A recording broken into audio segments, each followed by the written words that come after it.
Okay, so today I'm going to be playing a game called The Rake on Roblox. It's actually the classic edition version, and just going to be showing some of the things I do.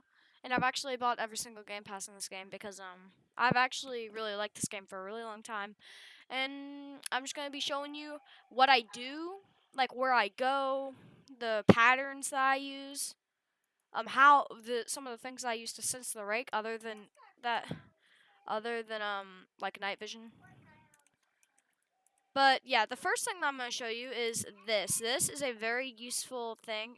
It's actually a glitch to where the flames, if you put the flame over the rake, then it will show like a shadow. Look, see? See that shadow? That's him. That's the rake. Shows this shadow like thing. And it's one of my most trusted ways of finding him. Now, of course, if you can't find him using the flames, then it doesn't work very well. And also, trees and other objects will block your sight of him.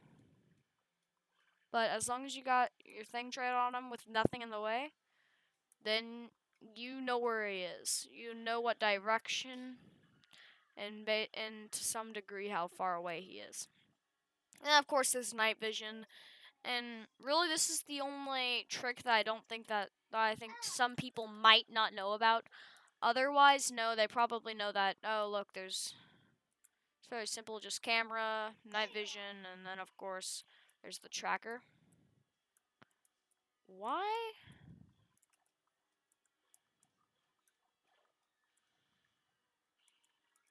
Okay, but how I start my rounds is I actually go to the safe house, which some people don't recommend, but I actually highly recommend it because it's fairly easy to get away from the rake with it. Because, okay, so whenever the rake is attacking the safe house, he'll break through the roof. But to break through the roof, he has to hit it 2 times. On the second after he hits it the first time, you immediately open the door and just run. And I hear scrap. Bingo. I knew that was worth. And oh my gosh, no. Please don't be a noob. Please don't be a server full of noobs. Also, never use the lights. They're 100% useless. All they do is attract the rake and waste power. But basically, so what you do is once he hits the roof once, you pull that lever, then you run around that direction, straight to the power plant. Then, if he comes and you're looking directly at the little central control panel on the left side there's a wall. We'll go straight down that wall and keep on going straight until you head to the shop. And then, if you can, I would go to the either the base camp or the observation tower. The observation tower, because there's a glitch where if you stand right next to the ladder, he will repeatedly try to come up the ladder. Oh my gosh, I'm so sorry that I keep on hitting my mic. But he'll try to come up the ladder and will get stuck. Basically, he won't be able to hit you. Now he might hit you a couple of times, but that just means that your placing's a little bit wrong, and I need to fix that. But so that's just what happens basically. That's the game plan that I recommend using. In fact, it doesn't even fail me that often, which is surprising because it's very easy for the rake to find someone else who goes to the shop, and then you might think that he's coming, so you head to the shop, and then oh look at that, he's waiting right at the door saying, "Oh howdy, mate," and all of a sudden your face is getting chopped off by his freaking long claws. Okay. But basically, that's the path that I suggest taking. But there's just a bunch of things I need to learn how to do in this game. Like, keep your sound up. Sound is really important because you'll be able to hear him going like that. Did you hear it? Like that sniffing noise? Well, that shows you a direction that isn't.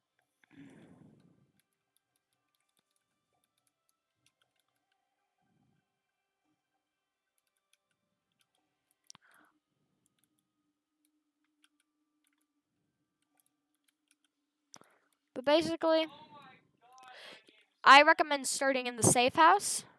Start in the safe house. Once he bangs on the roof one time, just one time, it only takes one, open up the door. By the way, if you hear a heartbeat, that means close the door. So immediately you run up, press E. And then if you hear him bang on the roof once, immediately press E again, then run that way.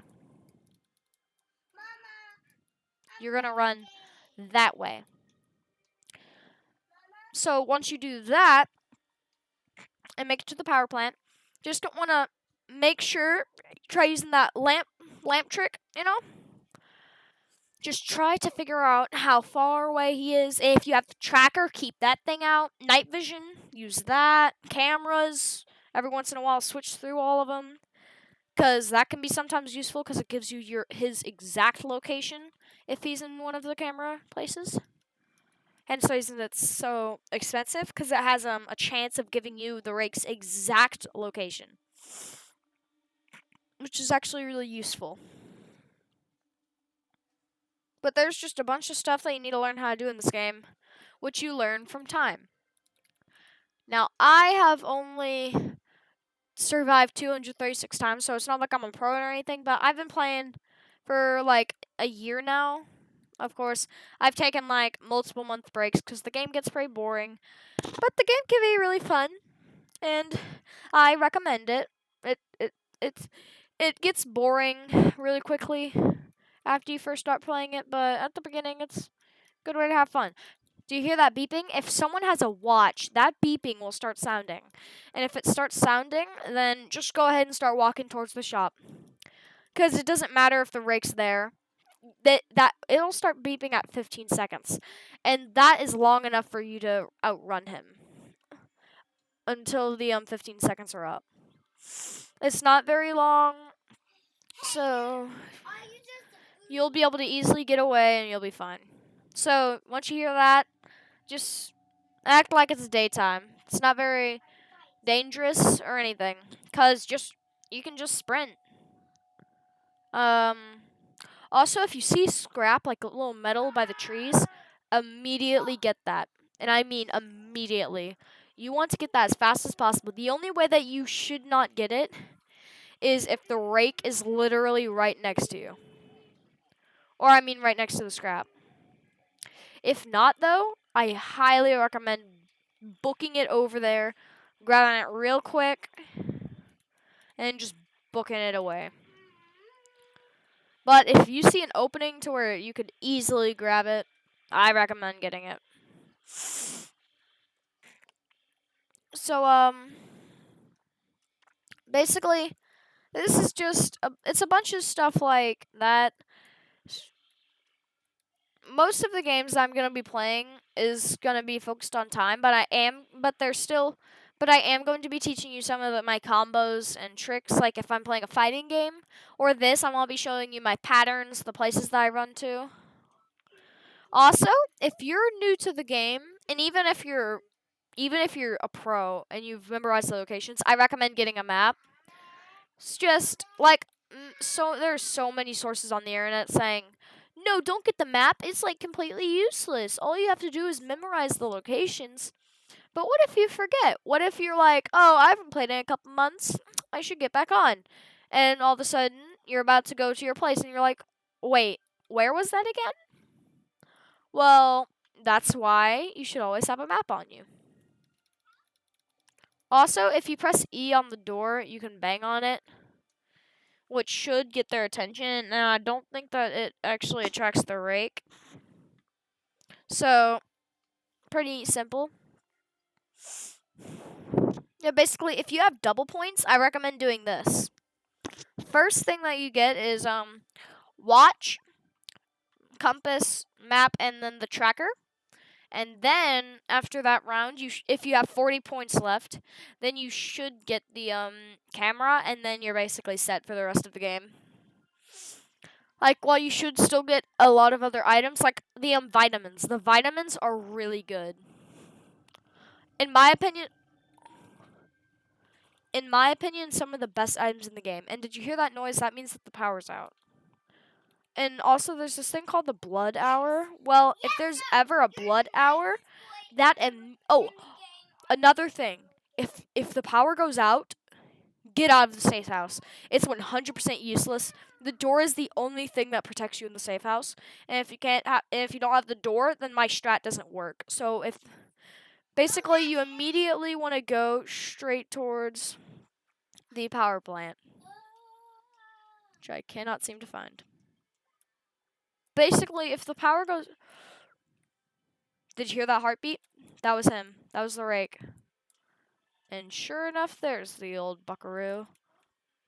But basically, if you see the rake and you hear that heartbeat, you turn in the opposite direction of him and you just hold shift. And then you're just gonna want to start walking. Just walking, taking a little stroll. Also, you're gonna have to master staying calm. Like, once you play this game a lot, you'll be pretty good at staying calm in this. It's like playing a horror game for the first time.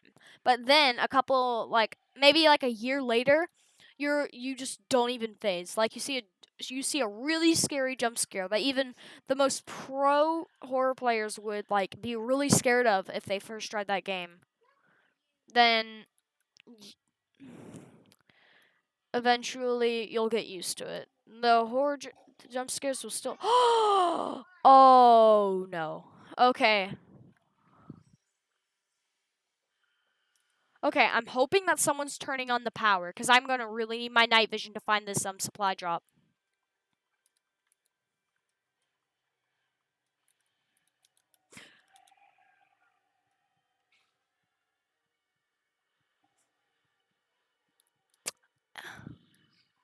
And I got trapped on the border. Nice.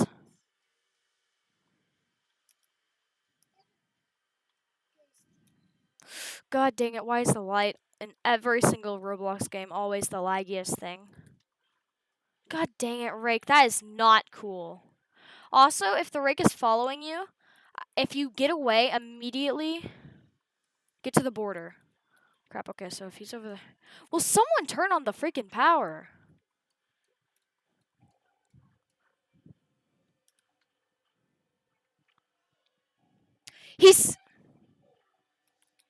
That's rigged.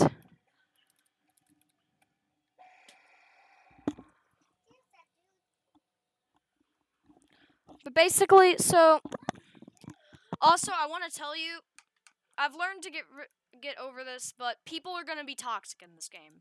Like, what you just saw was a player running from the rake, running towards another player, and then running off. Personally, I don't like people like that, because you don't have to do it. Unless it's the blood hour, you easily outrun the rake. But people do that. So, basically, that's just a bunch of stuff that I'm teaching you. I'm probably going to do a bunch more videos on this once I think of more things to talk about, but I'm kind of out of ideas. I'm just going off the top of my brain, top of my head. So, but basically, if you see them and you get away, try to get as far away as possible.